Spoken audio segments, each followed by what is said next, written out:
దానియేలు గ్రంథం 10వ అధ్యాయం. పారసీక రాజు కోరెషు పరిపాలన కాలములో 3వ సంవత్సరమున బెల్తెషాజరు అను దానియేలునకు ఒక సంగతి బయలుపరచబడెను. గొప్ప యుద్ధము జరుగునన్న ఆ సంగతి నిజమే. దానియేలు దాని గ్రహించెను. అది దర్శనము వలన అతనికి తెలిసినదాయెను. ఆ దినములయందు దానియేలను నేను 3 వారములు దుఃఖప్రాప్తుడనైతిని. 3 వారములు గడుచు వరకు నేను సంతోషముగా భోజనము చేయలేకయుంటిని. మాంసముగాని ద్రాక్షారసముగాని నా నోటిలోనికి రాలేదు. స్నానాభిషేకములను చేసుకొనలేదు. మొదటి నెల 24వ తేదీ నేను హిద్దెకెలను గొప్ప నదీ తీరమున ఉంటిని. నేను కన్నులెత్తి చూడగా నారబట్టలు ధరించుకున్న ఒకడు కనబడెను. అతడు నడుమున మేలిమి బంగారు నడికట్టు కట్టుకుని ఉండెను. అతని శరీరము రక్తవర్ణపు రాతి వంటిది. అతని ముఖము మెరుపు వలె ఉండెను. అతని కన్నులు జ్వాలామయమైన దీపములను, అతని భుజములను పాదములను తళతళలాడు ఇత్తడిని పోలియుండెను. అతని మాటల ధ్వని నరసమూహపు కంఠధ్వని వలె ఉండెను. దానియేలను నాకు ఈ దర్శనము కలుగుగా నాతో కూడనున్న మనుష్యులు దాని చూడలేదు గాని మిగుల భయాక్రాంతులై దాగుకొనవలనని పారిపోయిరి. నేను ఒంటరినై ఈ గొప్ప దర్శనమును చూచితిని. చూచినందున నాలో బలమేమియూ లేకపోయెను. నా సొగసు వికారమాయెను. బలము నాయందు నిలువలేదు. నేను అతని మాటలు వింటిని. అతని మాటలు విని నేను నేలను సాష్టాంగపడి గాఢనిద్ర పొందినవాడనైతిని. అప్పుడొకడు చేతితో నన్ను ముట్టి నా మోకాళ్లను అరచేతులను నేలమోపి నన్ను నిలువబెట్టి, దానియేలు, నీవు బహుప్రియుడువు గనుక నేను నీ యొద్దకు పంపబడితిని. నీవు లేచి నిలువబడి నేను నీతో చెప్పు మాటలు తెలుసుకొనమనెను. అతడి ఈ మాటలు నాతో చెప్పగా నేను వణుకుచూ నిలవబడితిని. అప్పుడతడు, దానియేలు, భయపడకుము. నీవు తెలుసుకొనవలనని నీ మనస్సును అప్పగించి దేవుని ఎదుట నిన్ను తగ్గించుకునిన ఆ మొదటి దినము మొదలుకుని నీవు చెప్పిన మాటలు వినబడినవి గనుక నీ మాటలను బట్టి నేను వచ్చి తిని. పారసీకుల రాజ్యాధిపతి 21 దినములు నన్ను ఎదిరించెను. ఇంకా పారసీకుల రాజుల సముఖమున నేను నిలుచుచుండగా ప్రధానాధిపతులలో మిఖాయేలును ఒకడు నాకు సహాయము చేయవచ్చెను. ఈ దర్శనపు సంగతి ఇంకా అనేక దినముల వరకు జరగదు. అయితే దినముల అంతమందు నీ జనమునకు సంభవింపబోవు ఈ సంగతిని నీకు తెలియజేయవచ్చితినని అతడు నాతో చెప్పెను. అతడి ఈ మాటలు నాతో చెప్పగా నేను నా ముఖము నేలకు వంచుకుని మౌనినైతిని. అప్పుడు నరస్వరూపియగు ఒకడు నా పెదవులను ముట్టగా నేను నోరు తెరచి నా ఎదుట నిలిచి ఉన్న వానితో ఇట్లంటిని, నా ఏలినవాడా, ఈ దర్శనము వలన నాకు వేదన కలిగినందున నా బలము తొలగిపోయెను. నా ఏలినవాని దాసుడనైన నేను నా ఏలినవాని ఎదుట ఏలాగున మాటలాడుదును? నా బలము తొలగిపోయెను, ఊపిరి విడువలేకయున్నానని చెప్పగా అతడు మరలా నన్ను ముట్టి నన్ను బలపరిచి, నీవు బహుప్రియుడవు, భయపడకుము. నీకు శుభమవునుగాక, ధైర్యము తెచ్చుకొమ్ము. ధైర్యము తెచ్చుకొమ్మని నాతో చెప్పెను. అతడు నాతో ఇట్లనగా, నేను ధైర్యము తెచ్చుకుని నీవు నన్ను ధైర్యపరిచితివి గనుక నా ఏలినవాడవైన నీవు ఆజ్ఞ ఇమ్మని చెప్పి తిని. అతడు, నేనెందుకు నీ యొద్దకు వచ్చితినో అది నీకు తెలిసినది గదా. నేను పారసీకుడగు అధిపతితో యుద్ధము చేయుటకు మరలా పోయేదను. నేను బయలుదేరుచుండగానే గ్రేకేయుల దేశము యొక్క అధిపతి వచ్చును. అయితే సత్యగ్రంథమందు వ్రాసినది నీతో చెప్పెదను. మీ అధిపతియగు మిఖాయేలుగాక ఈ సంగతులను గూర్చి నా పక్షముగా నిలువ తెగించిన వాడొకడునూ లేడు. దానియేలు గ్రంథం 11వ అధ్యాయం. మాదీయుడగు దర్యావేషు మొదటి సంవత్సరమందు మిఖాయేలును స్థిరపరచుటకును బలపరచుటకును నేను అతని యొద్ద నిలవబడితిని. ఇప్పుడు సత్యమును నీకు తెలియజేయుచున్నాను. ఏమనగా, ఇంకా 3 రాజులు పారసీకం మీద రాజ్యము చేసిన పిమ్మట అందరికంటే అధికైశ్వర్యము కలిగిన 4వ రాజుకుడు వచ్చును. అతడు తనకున్న సంపత్తు చేత బలవంతుడై అందరినీ గ్రేకేయుల రాజ్యమునకు విరోధముగా రేపును. అంతలో శూరుడగు ఒక రాజు పుట్టి మహా విశాలమైన రాజ్యమునేలి ఇష్టానుసారముగా జరిగించును. అతడు రాజైన తరువాత అతని రాజ్యము శిథిలమై ఆకాశపు నలుదిక్కులా విభాగింపబడును. అది అతని వంశపు వారికి గాని అతడు ప్రభుత్వము చేసిన ప్రకారము ప్రభుత్వము చేయువారికి గాని విభాగింపబడదు.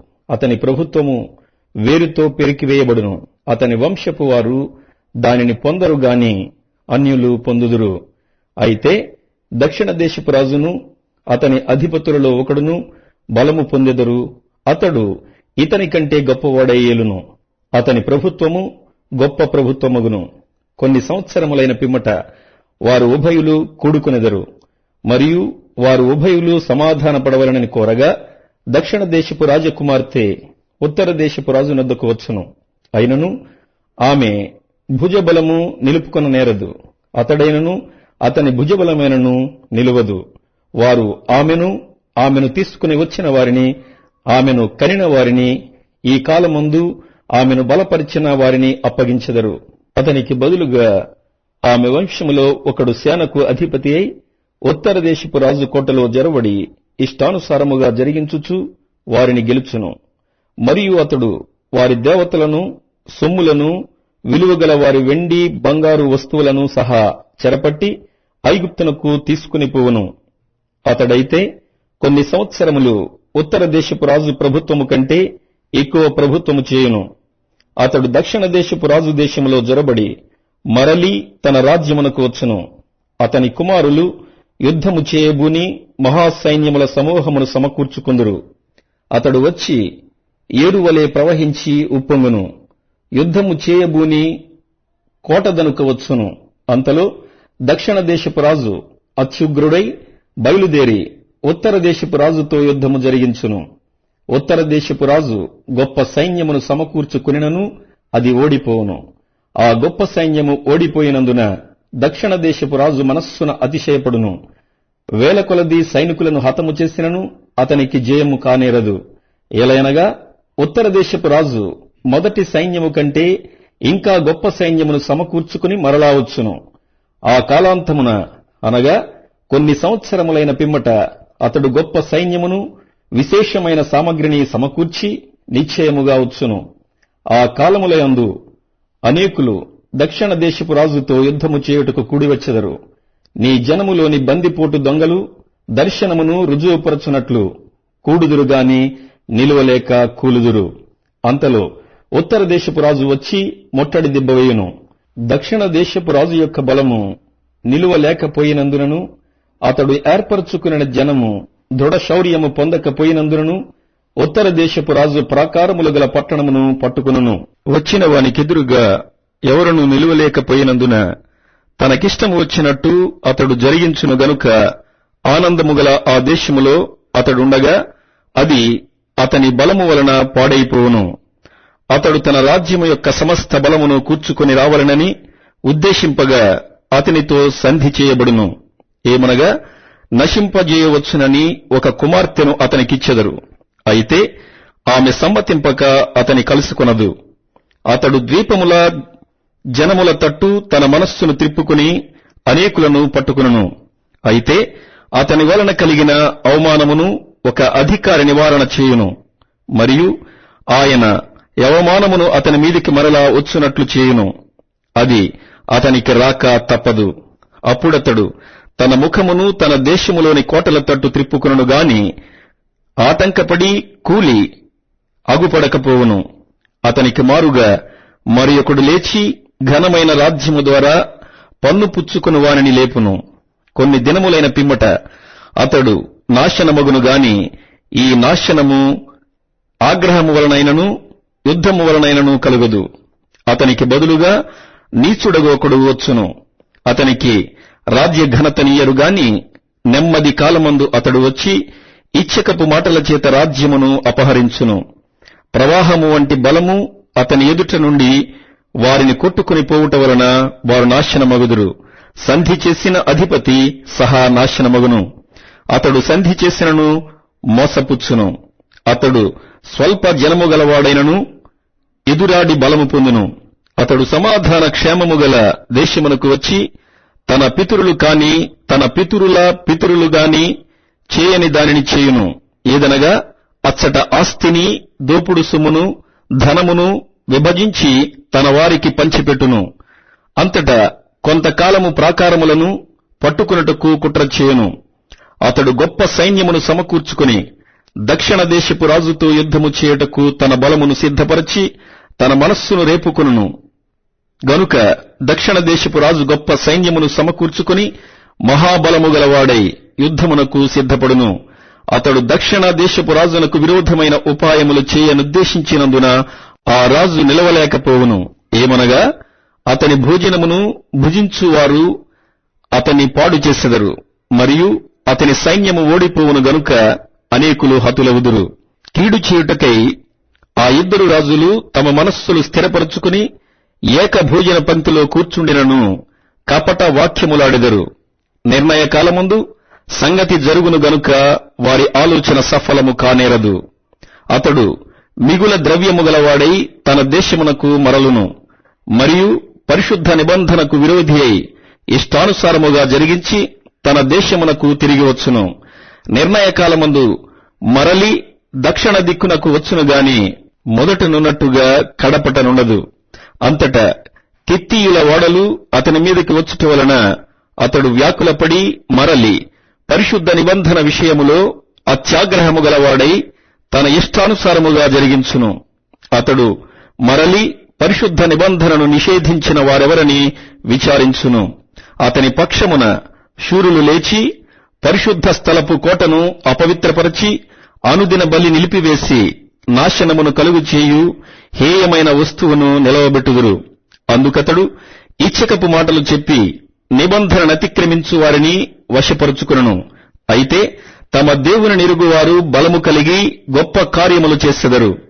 జనములో బుద్ధిమంతులు అనేకులకు బోధించుదురు గాని వారు బహుదినములు ఖడ్గము వలనను అగ్ని వలనను కృంగి చెరపట్టబడి హింసింపబడి దోచబడుదురు. వారు కృంగిపోవు సమయమందు వారికి స్వల్ప సహాయము దొరుకును.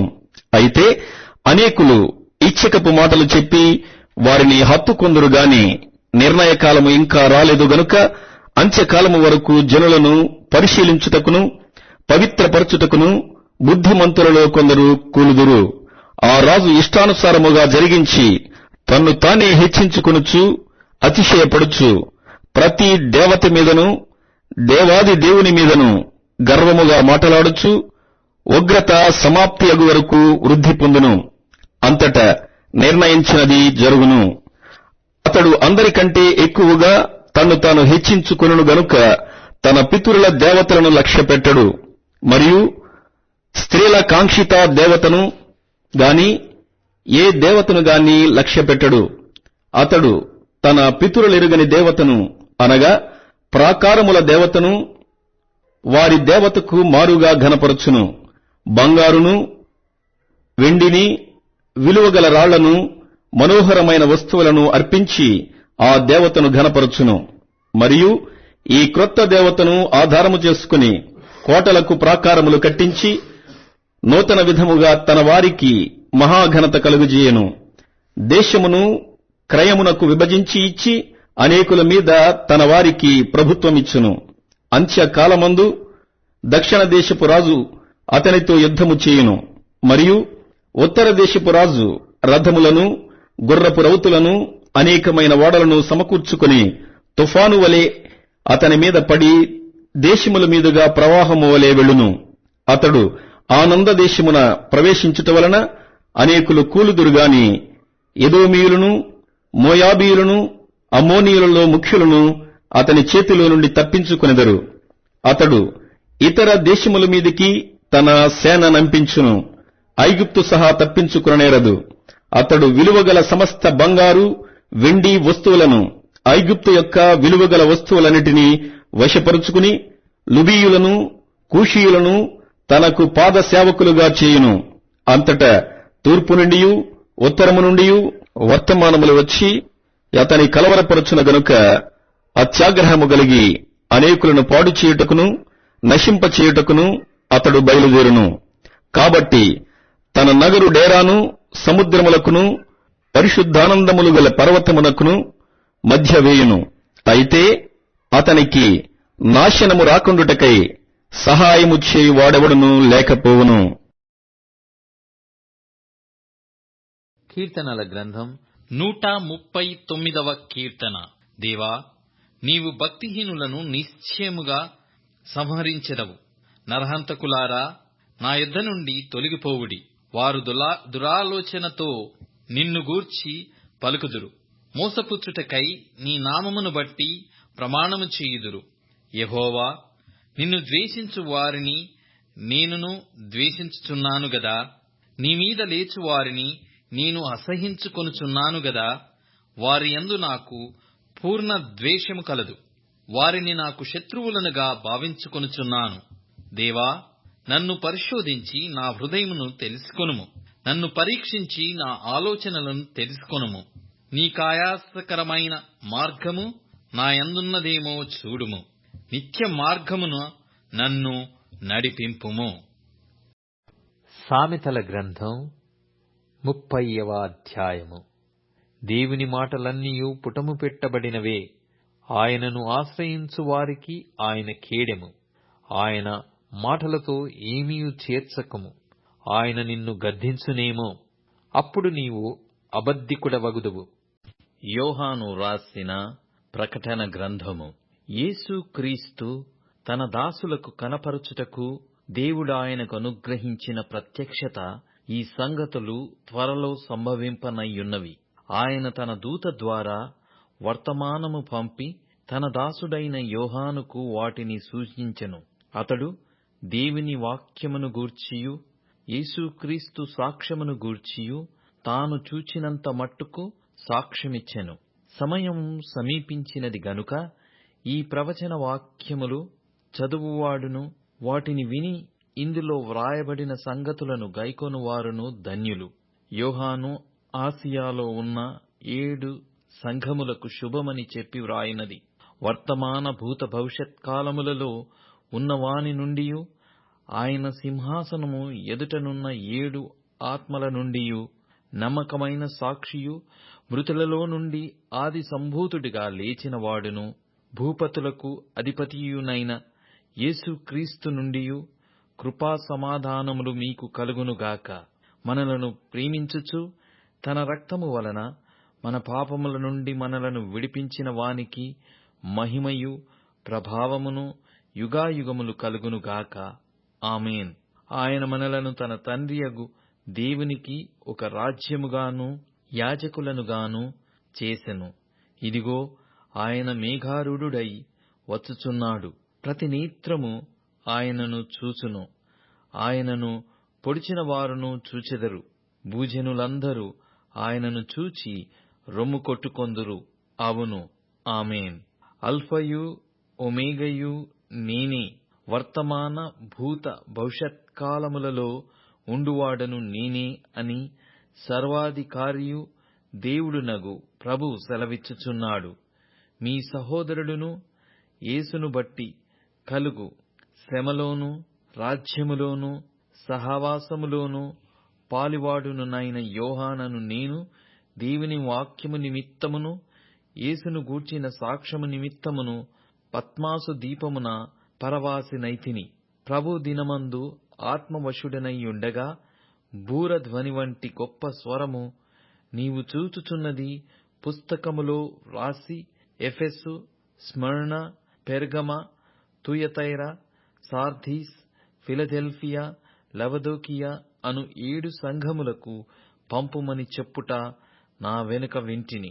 ఇది వినగా నాతో మాటలాడుచున్న స్వరమేమిటో అని చూడ తిరిగితిని. తిరుగగా 7 సువర్ణ దీపస్తంభములను, ఆ దీపస్తంభముల మధ్యను మనుష్య కుమారుని పోలిన యొకనిని చూచితిని. ఆయన తన పాదముల మట్టునకు దిగుచున్న వస్త్రము ధరించుకొని రొమ్మునకు బంగారు దట్టి కట్టుకొనియుండెను. ఆయన తలయు తల వెంట్రుకలను తెల్లని ఉన్నిని పోలినవై హిమమంతా ధవళముగా ఉండెను. ఆయన నేత్రములు అగ్ని జ్వాలల వలె ఉండెను. ఆయన పాదములు కొలిమిలో పుటము వేయబడి మెరియుచున్న అపరంజితో సమానమైయుండెను. ఆయన కంఠస్వరము విస్తార జలం ప్రవాహముల ధ్వని వలె ఉండెను. ఆయన తన కుడి చేత 7 నక్షత్రములు పట్టుకొనియుండెను. ఆయన నోటి నుండి రెండంచులు గల వాడి అయిన ఖడ్గమొకటి బయలువెడలుచుండెను. ఆయన ముఖము మహా తేజస్సుతో ప్రకాశించుచున్న సూర్యుని వలె ఉండెను. నేనాయనను చూడగానే చచ్చిన వాని వలె ఆయన పాదముల యొద్ద పడితిని. ఆయన తన కుడి చేతిని నా మీద ఉంచి నాతో ఇట్లనెను, భయపడకుము. నేను మొదటివాడను, కడపటివాడను, జీవించువాడను. మృతుడనైతిని కాని ఇదిగో యుగయుగములు సజీవుడనై యున్నాను. మరియు మరణము యొక్కయు పాతాళము లోకము యొక్కయు తాళపు చెవులు నా స్వాధీనములో ఉన్నవి. కాగా నీవు చూచిన వాటిని, ఉన్న వాటిని, నీ వెంట కలగబోవు వాటిని, అనగా నా కుడి చేతిలో నీవు చూచిన 7 నక్షత్రములను గూర్చిన మర్మమును, ఆ 7 సువర్ణ దీపస్తంభముల సంగతియు వ్రాయుము. ఆ 7 నక్షత్రములు 7 సంఘములకు దూతలు, ఆ 7 దీపస్తంభములు 7 సంఘములు.